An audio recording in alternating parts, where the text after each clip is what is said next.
Okay, hello everyone. I just wanted to do a quick review today of the Canon 5D Mark IV, which I have been testing for the last 2 days. I've gone from the Canon Mark III, so I really just wanted to see what the difference was, as I haven't really found any videos online yet of the difference. So I just wanted to see if I can get this up really quick for anyone that really wanted to have a quick look at little things that were probably same things I was looking at. So the first one to have a look at is the ISO. The ISO range does have an extra standard stop, which is 32,000. I never tested it, but I can tell you that when I was about 10,000, the ISO difference between the Mark IV and the Mark III was incredibly low. The graining on the Mark IV is almost non-existent.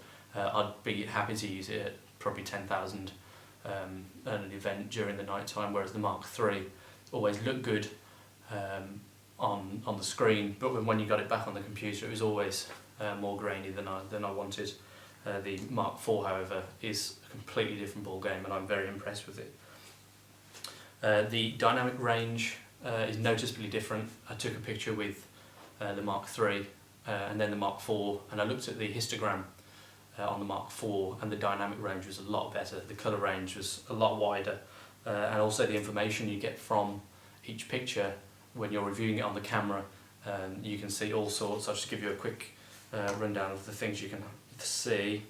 So you've got the histogram, the RGB histogram, the lens it's taken with, the white balance. There's also a new thing on white balance called ambience priority or white priority. Haven't quite figured out the difference yet, haven't been in the situation where I've needed to, but I can imagine maybe under lighting, maybe in a marquee tent where it's a bit warm, I've always edited it back to be a bit whiter. Maybe that's just a precaution for that.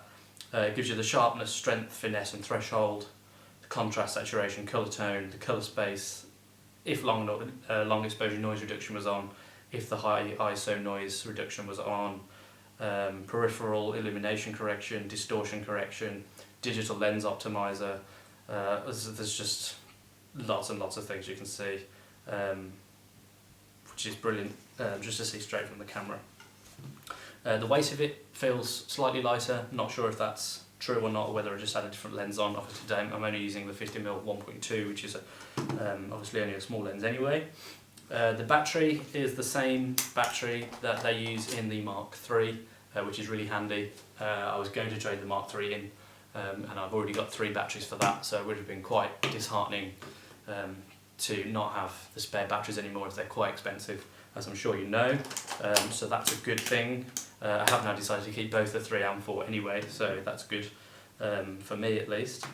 The touchscreen, going from the 3 to the 4, the touchscreen was fantastic. I know a lot of people say the touchscreen was in the, I think the 750D, I think it's on the Mark II for the 7D, but for me, going from the Mark III, obviously not having it, I've found it really great, and going to the Mark III, pressing the screen, I've already been disappointed. So the Mark IV is great for that, really quick to change settings, fantastic. The Wi-Fi, again, very impressed. Didn't have it on the Mark III, so I've never used it before. You can get the app for your phone, take a picture, get it straight to your phone, save it instantly, share it to whoever you want, which is very good. I can imagine that's very useful for on holiday, for just sharing quick pictures. Menu is very easy to navigate. It's very similar to the Mark III, so if you're going from the 3 to the 4, you should have no problems. There is a menu called anti-flicker, and that's the only real problem I've found so far with the Mark IV. I was taking some photos in this room actually, and you can probably see some flicker from the lights behind, which I know isn't great for digital photography, but unless you enable that, every picture is different. In a room such as this with office lights or gym lights, I think is about the same. So I'm not sure why they've done that as an option rather than just putting it in, but there we go. The video quality, don't go there. The file sizes are massive.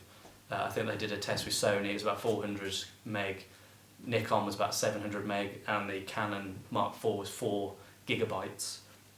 I'm not a video kind of person anyway, so it doesn't bother me. But if you are going for video, I think they're trying to separate it to go with the C100 series, which you can't blame them for. Quality, unbelievable. There's no question about the quality with this camera. The only downside at the moment is that it doesn't have Camera Raw software available on Photoshop. So I've been unable to test the raw, pulling the shadows, things like that. I know on the Mark III, the graining in the shadows was something of a talking point. But so far, what I can see from this, the graining is far superior. And in the 2-day test that I've had it, I've already pre-ordered mine and I'm picking it up on Friday. So I can't wait to carry on using it. Other than that, I haven't really got anything to show you or to share with you. So I think if you're thinking about going from the Mark III to the 4, do it. There's nothing stopping it unless you're a videographer, in which case I'd be a little bit sceptical. That's all for now. Cheers, guys.